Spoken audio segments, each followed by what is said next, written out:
Sir, आज nurses day है। Nurses day क्यों मनाया जाता है? नर्सेज डे, आप सबको शुभकामनाएं। Happy nurses day to all of my nursing officers. अब मैं आपको नर्सिंग डे का इतिहास बताऊंगा। इसके लिए हम लोग को काफ़ी पहले जाना पड़ेगा, करीब 200 साल पहले जाना पड़ेगा। 12 मई सेलिब्रेट किया जाता है एज ए नर्सेज डे। कब से? 1974 से। 1974 का मतलब है लगभग 52 साल पहले मान्यता मिली कि नर्सेज भी समाज की एक महत्वपूर्ण कड़ी है और उनको भी सम्मान मिलना चाहिए। उनके लिए एक दिन हमको जो है करार देना चाहिए। क्यों 12 मई डेट दिया गया? क्योंकि 12 मई बर्थडे है। किसका बर्थडे है? Florence Nightingale. फ्लोरेंस नाइटिंगेल कौन थी? आपकी दोस्त थी? नहीं, आपकी नहीं थी। आपकी सीनियर थी, हम सब की सीनियर थी। और वो एक ऐसी नर्स थी जिन्होंने पूरे विश्व में एक तहलका मचा दिया। क्या उन्होंने तहलका मचाया? कब पैदा हुई? तो जो फ्लोरेंस नाइटिंगेल थी, उनका जन्म हुआ 12 मई 1820 में और मृत्यु हुई उनकी अगस्त 1910 में। तो वो लगभग 90 साल से ज्यादा जी, उस जमाने में 90 साल से ज्यादा जी। अब क्या हुआ कि 1953 में जो यूनाइटेड स्टेट्स ऑफ अमेरिका का हेल्थ डिपार्टमेंट है, जो नर्सिंग में बहुत ही तेज काम करता है, सबको रिकॉग्नाइज करता है, वो एक आवेदन लेके अमेरिका के राष्ट्रपति के पास गया। और उस समय अमेरिका के राष्ट्रपति का नाम था डी वाइट डी एसेलहोवर। और उनसे कहा कि साहब, जैसे डॉक्टर्स डे होता है, मदर्स डे होता है, फादर्स डे होता है, नर्सेज डे भी होना चाहिए। नर्सेज की बहुत अहम भूमिका है मरीज की जान को बचाने में। पर उन्होंने इसको टर्न डाउन कर दिया। 1953 में उन्होंने मना कर दिया, कहा ऐसे दिवस की कोई जरूरत नहीं है। पर जो मिनिस्ट्री ऑफ हेल्थ थी, नर्सिंग काउंसिल थी, सब लगी रही और लग करके इन्होंने 1974 में इसकी मान्यता को एक हर देश में और WHO से मान्यता ली कि भाई 1974 से इस दिवस को माना जाएगा। अब जो आपकी सिस्टर नाइटिंगेल, फ्लोरेंस नाइटिंगेल थी, इनका दूसरा नाम क्या है? इनको क्या और कहा जाता है? इनको कहा जाता है, क्या कहा जाता है बताइए? Lady with the lamp. तो लेडी विद द लैम्प क्यों कहा जाता है, कोई बताएगा?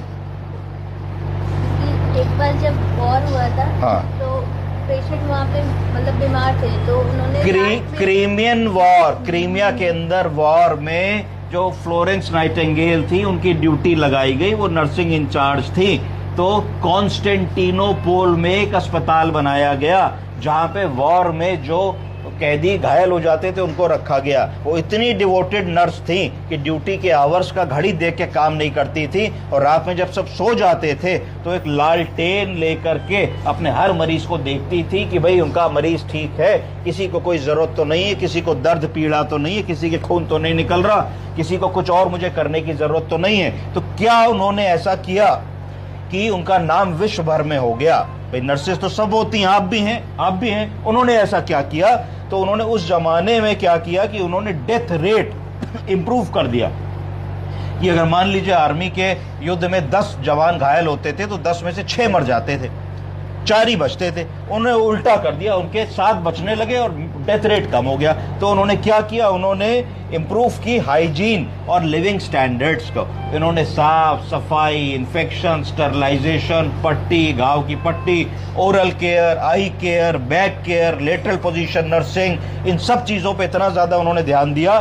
डेली राउंड्स लेना शुरू किया, इन सब चीजों को ध्यान दिया। 2 मरीजों के बीच में कितनी दूरी होनी चाहिए, क्या डिस्टेंस होना चाहिए, हैंड वॉश का क्या मतलब, एक से दूसरे में इन्फेक्शन ना हो जाए। ये सारी चीजें उन्होंने करी जिससे कि डेथ रेट इंप्रूव हो गया।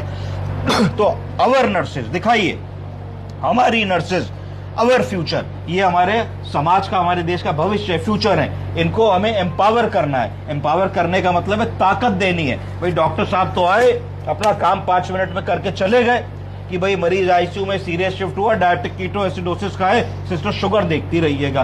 तो सिस्टर को 1-1 घंटे पे, 2-2 घंटे पे शुगर देखनी है। अगर वो शुगर नहीं देखेंगे, यूरिन में कीटोन्स नहीं देखेंगे, तो कभी मरीज हाइपोग्लाइसीमिया में जाएगा, कभी हाइपरग्लाइसीमिया में जाएगा, कभी कीटोन्स फिर से पॉजिटिव आ जाएंगे, रिजल्ट नहीं आएगा।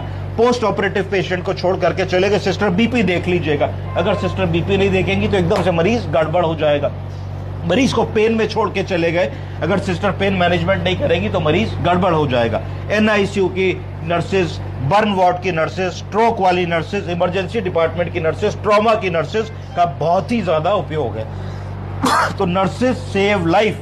तो जीवन को बचाने में मुझे लगता है, इसको कहने में मुझे कोई शर्म नहीं है कि डॉक्टर से ज्यादा उसमें जो सहयोग है जीवन को बचाने में किसी का, उसमें नर्सिस का सहयोग, डॉक्टर से बड़ी भूमिका है। क्योंकि डॉक्टर का काम थोड़ी देर का है, ज्यादा टेक्निकल है, पर जो प्रोलॉन्ग्ड वर्क है जिससे एक अल्टीमेट रिजल्ट आते हैं। हमने बहुत बड़ा ऑपरेशन कर लिया, मेजर हार्ट का ऑपरेशन कर लिया, अगर हमने सफाई नहीं रखी, समय से दवा नहीं दी, मॉनिटरिंग नहीं करी, वाइटल नहीं ठीक रखे, इलेक्ट्रोलाइट नहीं ठीक रखे, ऑर्डर्स नहीं फॉलो करे, तो कई मरीज को निमोनिया होगा, कई मरीज को यूटीआई होगा, कई मरीज की कैथेटर केयर बिगड़ेगी, कई मरीज को ट्रैकियोस्टमी बिगड़ेगी और अल्टीमेटली फिर रिजल्ट नहीं आ पाएगा।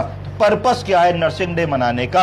नर्सिंग डे मनाने का पर्पस है कि हम ऑनर करें, सम्मान करें अपनी नर्सेस को और उनके लिए एक बेटर जो कंडीशंस है, वर्किंग कंडीशंस, उनको एडवोकेट करें कि उनको भी सम्मान मिले, मान मिले, अधिकार मिले और रिकॉग्निशन हो क्या इंपैक्ट उनकी वजह से पेशेंट केयर में आता है। कि भाई खाली आदमी कह देता है डॉक्टर साहब है, डॉक्टर साहब भगवान है, ऐसा नहीं है। देवी जो है हमारी नर्सिंग माता भी है, क्योंकि उनके बिना डॉक्टर साहब और पूरी टीम अधूरी है। तो आज पुनः आपको नर्सिंग डे की बहुत बहुत शुभकामनाएं और ये दिन आपके लिए शुभ हो और आप फ्लोरेंस नाइटिंगेल जैसे बड़े हस्ती वाले लोगों से कुछ वो ले करके इंस्पायर होकर के जीवन में आगे बढ़े। और अगर आप उनका एक 5, 10, 20, 30% भी अपने जीवन में रेप्लिकेट करेंगी तो आप एक बेहतर नर्स बन पाएंगे। धन्यवाद।